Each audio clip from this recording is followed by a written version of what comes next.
What are my top 10 flowers to sow in March? Welcome to Gardening with Ben, and we're going to be talking about our top 10 flowers to sow in March. Now, I'm growing so many flowers down at the plot this year.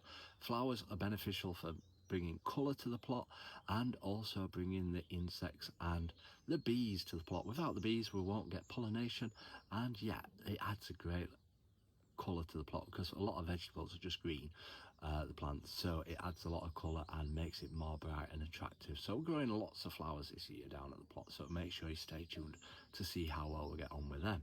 So what are the top 10 flowers to grow this month? First off are sweet peas. If you've not started them off, now is the time to do them.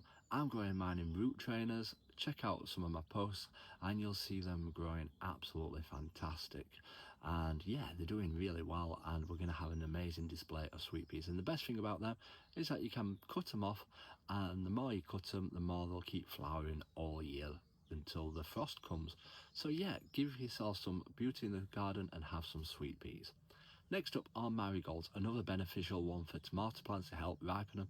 They keep the insects away and they're perfect to have in the polytunnel. So I'm going to be growing a lot of marigolds to hopefully protect the tomatoes. Next up are cosmos, another great flower and easy to grow from seed, so give it a try. Next up are sunflowers. Don't sow these until towards the end of the month because they'll get too big and you can't plant them out until the chance of frost has gone. So don't plant them until the end of March. I'm growing so many coloured varieties of sunflowers this year. Red, black, orange, yellow. You name it, I've got it. Not the pink ones. Don't buy the pink ones. It's all fake. They don't have pink ones. They're red. So next up are zinnias. Another great flower to grow and absolutely gorgeous in the garden. We're going to grow quite a few different varieties of them this year. So hopefully we'll get some great colour from them. Next up are cornflowers. Now these come in blue, white, mixed colours, absolutely gorgeous. And again, it's so easy to grow. I've grown them in the past. If I can grow them, you can grow them too. So I'm no good at growing flowers, but if I can grow them, I can grow anything. Next up are petunias. Are you growing hanging baskets? Well, not growing them. Are you having hanging baskets? And do you need to fill them? Petunias are a good one to use, and also in tubs.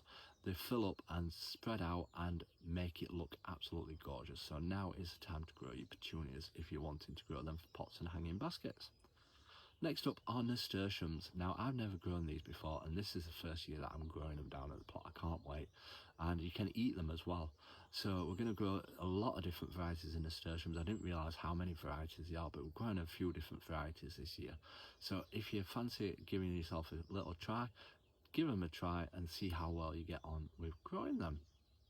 Next up is calendula, another one that you can have in salad bowls. I'm not too keen about eating flowers myself, but they grow so well and they can spread and pop the seeds everywhere. So if you're not worried about that, like I'm not on the allotment because they can grow anywhere to add colour, I don't mind.